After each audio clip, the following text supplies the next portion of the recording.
وأكون للخير العميم مثالا.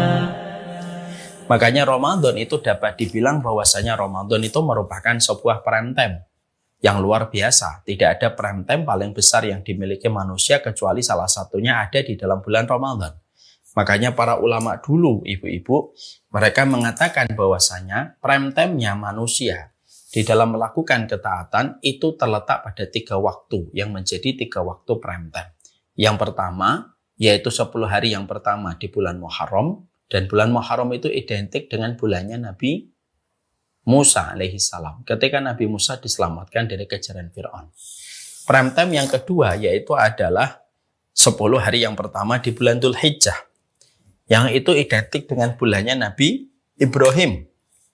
Sampai kita mendapati perkataan dari Rasulullah, "Ma min ayyamin al-'amalu shalih fiha habba ilallah min hadhil ayyamil 'ashar." Kamu tidak pernah dapatkan satu waktu yang sangat Allah cintai kecuali 10 hari yang pertama di bulan Dzul Hijjah. Karena 10 hari pertama di bulan Dzul Hijjah kita disunahkan takbir, kita disunahkan sedekah. Itu keutamaannya mampu mengungguli mereka yang sedang berjihad. Dan bulan Dzul Hijjah itu identik dengan bulannya Nabi Ibrahim. Yang ketiga, prime time itu adalah ada di bulan Ramadan. Dan itu identik dengan bulannya Nabi Muhammad SAW. Karena pada saat di bulan Ramadan, Allah menurunkan Al-Quran yang kelak akan diturunkan secara bertahap 23 tahun kepada umatnya Rasulullah dan para hamba-hambanya Allah. Diterangkan selama 23 tahun dan dipilih di bulan Ramadan untuk menunjukkan betapa besarnya histori Ramadan di hadapan Allah, sehingga Allah meletakkan banyak keutamaan yang Allah tidak letakkan keutamaan itu pada waktu yang lainnya. Kita tentunya paham ya Ibu, tidak setiap waktu memiliki kedudukan yang sama di sisi Allah. Analoginya sederhana. Di negeri kita tercinta, Republik Indonesia, tidak setiap bulan itu memiliki histori yang sangat besar untuk negeri kita tercinta. Bulan Februari, bulan Januari, bulan Maret mungkin tidak memiliki histori yang istimewa. Bulan Juni mungkin juga tidak memiliki histori. Kecuali bagi saya, kalau bulan Juni itu kan hari saya menikah bersama istri saya. Tapi untuk negara kita maka sesungguhnya tidak ada historinya. Apa bulan yang penuh histori untuk negeri kita tercinta? Yaitu bulan Agustus. Makanya bulan Agustus itu memiliki histori yang sangat dalam untuk negeri kita tercinta. Karena terjadinya proklamasi kemerdekaan itu terjadi pada tanggal 17 Agustus. Apa yang terjadi ketika negeri kita melewati bulan Agustus? Banyak desa mereka membersihkan, perlombaan antar desa, perlombaan antar kabupaten. Dan puncaknya yaitu ketika terjadi perayaan atau terjadi upacara besar di Istana Negara pada tanggal 17 Agustus. Karena historinya bulan Agustus, terutama tanggal 17 Agustus, banyak sekali amnesti dan gerasi diberikan kepada para terpidana kalau melewati bulan Agustus, terutama tanggal 17. Itu menunjukkan bahwasanya tanggal 17 Agustus itu memiliki prime time di hadapan negeri kita tercinta. Sama pula dengan hari-hari kita. Hari-hari kita di hadapan Allah itu tidak sama. Maka sesungguhnya ketika kita mendapatkan Dzul Qa'dah misalkan atau mendapatkan Rabiul Awal, Rabiul Tsani, kedudukan bulan-bulan itu tidak akan pernah sama dengan 3 waktu yang tadi saya terangkan. 10 yang pertama bulan Muharram, 10 yang pertama bulan Dzul Qa'dah, dan 1 bulan di bulan Ramadan. Itu memiliki histori yang sangat kuat. Maka sesungguhnya Ramadan itu bukan sesuatu yang biasa. Ramadan itu sesuatu yang besar. Di mana histori yang ada pada Ramadan itu terkait langsung dengan Allah. Dan historinya Ramadan berkaitan tentang Nabi tercinta di hadapan Allah, yaitu adalah Nabi Muhammad. Makanya kita dapatkan Ibu, tidak ada persiapan sebagaimana persiapan yang Allah berikan kepada bulan Ramadan. Makanya tidak pernah kita dapati pintunya surga terbuka, tidak pernah kita jumpai pintu neraka tertutup, dan tidak pernah kita jumpai setan itu terbelenggu kecuali hanya di bulan Ramadan. Bulan Dzul Hijjah yang tadi saya terangkan memiliki keutamaan besar, memang iya. Tapi sebesar-besarnya keutamaan bulan Dzul Hijjah, pintu surga tidak terbuka, pintu neraka tidak tertutup, dan setan tidak dibelenggu. Sebesar-besar keutamaan bulan Muharram, memang besar keutamaan bulan Muharram. Tapi tidak sampai menjadikan surga terbuka, neraka tertutup, dan setan itu terbelenggu. Tapi khusus di bulan Ramadan, hanya satu-satunya bulan yang mampu menjadikan pintu surga, yang jumlahnya 8. Yang nama-namanya tadi saya sudah terangkan. Itu hanya di bulan Ramadan saja. Pintunya terbuka. Dan neraka ditutup rapat oleh Allah. Wasufidatis syayatin. Dan setan itu dibelenggu oleh Allah ketika di bulan Ramadan. Untuk memberi makna kepada kita. Tidak ada satu waktu yang ada pada kehidupan kita sampai surga, neraka, dan setan diperlakukan dengan semacam itu kecuali hanya di bulan Ramadan. Untuk memberi arti. Keutamaan Ramadan itu bukan keutamaan yang bisa dipandang sebelah mata.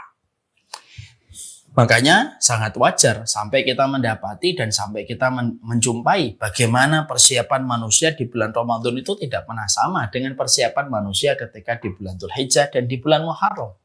Banyak masjid akhirnya ngecat ulang dia masjidnya. Kita temukan pula ya, bagaimana ketika sebelum Ramadan kita jumpai orang-orang persiapan dengan berbagai macam persiapan. Yang sebenarnya persiapannya itu tidak pernah mereka berikan di bulan-bulan yang lainnya. Karena apa? Ya memang luar biasa Ramadan itu. Pintu surga dibuka, neraka ditutup. Makanya angin surga itu menerpa sepoi-sepoi pada kehidupan manusia yang beriman ketika di dalam bulan Ramadan. Makanya saking kuatnya angin dari surga, kalau kita rasakan, maka sesungguhnya banyak orang itu yang luar biasa berubah di bulan Ramadan. Yang asalnya tidak ke masjid ketika di bulan Ramadan. Yang asalnya tidak berhijab ketika di bulan Ramadan. Bahkan televisi yang biasanya sangat tidak religius, mereka religius ketika di bulan Ramadan. Dan itu memberi arti. Karena khusyuknya angin surga itu sampai menjadikan manusia itu banyak berubah di bulan Ramadan. Makanya sampai orang pacaran, mereka berhenti dari pacarannya sebentar. Orang yang biasanya menuju ke tempat kemaksiatan, maka biasanya di bulan Ramadan mereka mengurangi kemaksiatan itu.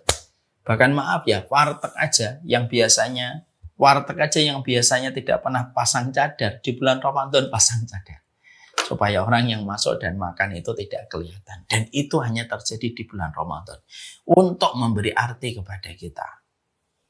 Keutamaan Ramadan itu dari masalah surga yang terbuka saja sudah tidak terbantahkan. Nuansa, vibes-nya, atmosfernya Ramadan tidak akan pernah sama di bulan manapun selain Ramadan itu. Ya, makanya betul kan? Kalau kita mendapatkan dari perkataan baginda Nabi SAW, "Faman hurrima faqad hurrima 'anil khairi kullah." Makanya sampai diterangkan, siapapun yang diharamkan dari kebaikan di bulan Ramadan, seakan-akan dia diharamkan dari bulan-bulan seakan-akan dia diharamkan dari kebaikan-kebaikan bulan-bulan setelahnya. Kalau manusia itu diharamkan kebaikan di bulan Ramadan. Maksudnya piye Ustaz? Maksudnya begini Ibu. Kalau ada orang di bulan Ramadan, ketika surga dibuka, neraka ditutup, kok ada orang tidak bisa menghatamkan Quran di bulan Ramadan, maka seakan-akan riwayat yang tadi kita baca menjelaskan.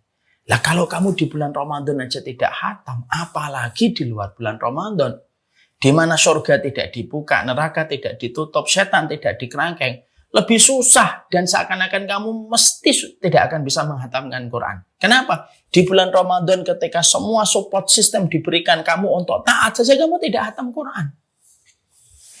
Kalau ada orang di bulan Ramadan kok tidak bisa sedekah karena masih pelit, terus seakan-akan, terus di bulan mana lagi kamu akan sedekah? Kalau di bulan Ramadan ketika semua support system itu diberikan supaya kamu bisa sedekah, kamu tidak sedekah. Kalau ada orang di bulan Ramadan tidak mampu untuk tahajud dan tidak mampu untuk qiyamul lail, maka sesungguhnya pertanyaan dan sebagai sebuah perenungan, di bulan mana lagi kamu akan sujud?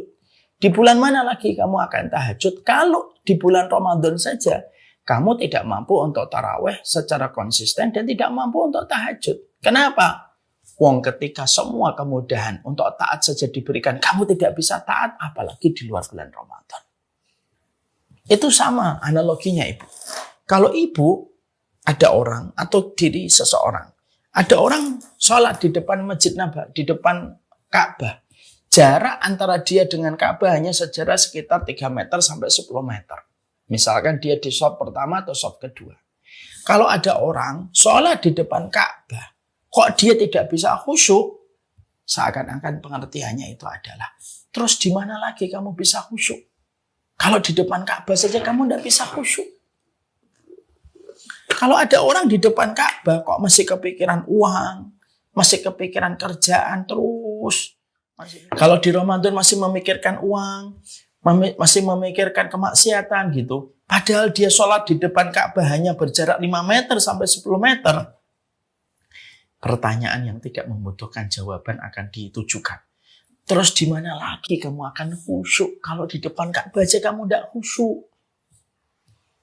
Dan itulah yang menjadikan kita akhirnya berpikir, itulah Ramadan. Makanya Ramadan itu memiliki keutamaan yang sangat besar sekali. Di mana tidak ada satupun keutamaan yang mampu sebagaimana keutamaan yang dimiliki Ramadan. Sampai surga saja bereaksi ketika Ramadan itu datang. Sampai neraka pun bereaksi, menutup pintunya ketika mereka malu terhadap Ramadan. Karena keutamaan Ramadan yang tentunya tidak bisa dipandang sebelah mata oleh setiap orang yang beriman.